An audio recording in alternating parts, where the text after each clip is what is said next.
Hi everyone, Greg here with LaserBear, showing the PicoLoader fully assembled, ready to install kit, and just kind of going over how to install this. So this is kind of a fragile product. We're working with a really thin, flexible cable, and it requires a couple of bends that have to be made into the cable. So the first thing we want to do is we want to fold along that white line.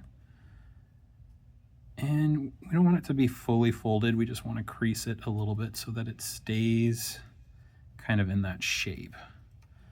And then you also want it to fold where these two edges are. Sorry, my lighting's not the greatest, but right here where these two edges are as the second kind of fold point. So I usually turn it over, and again, you don't want a crease, you just want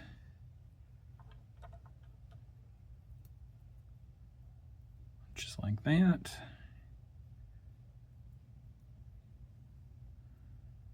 And just like that. So now it kind of has this mountain shape to it. And you gotta be real careful while it's dangling from that, but we're gonna then go back in and with that kind of mountain shape, just hold the two sides together like so and gently push it down until it is as deep as it will go into the socket there. Because what we're doing is we're creating a new connector that uses this original one to kind of keep stuff in place.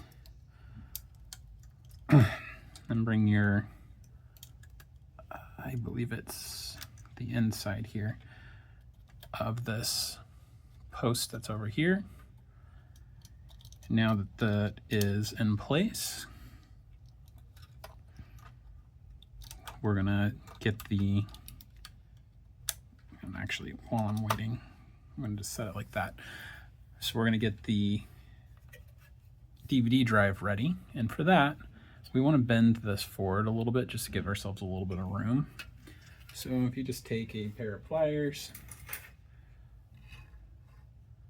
and grab this tab and just kind of bend it out just a little bit, because we just want room to insert. So I'm going to grab this guy again. I just want to take the DVD drive, and we're going to set it gently over everything. Of course, the hard part, you want to make sure that nothing gets grabbed here, so we're trying to avoid this little tab, and we just want to slowly walk it down until the DVD drive sits flush. And once it's flush, you can just put your screws back in. My screwdriver might actually be too tall for my camera rig here, but you would just put your two screws in.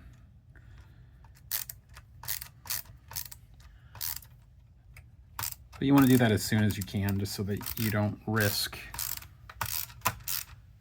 damaging anything.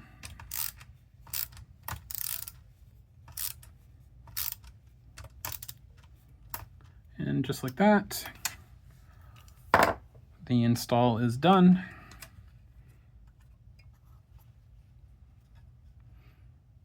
And we're just checking, making sure nothing got broken or bent, but this one looks like it is good to go. Thanks, and have a wonderful day.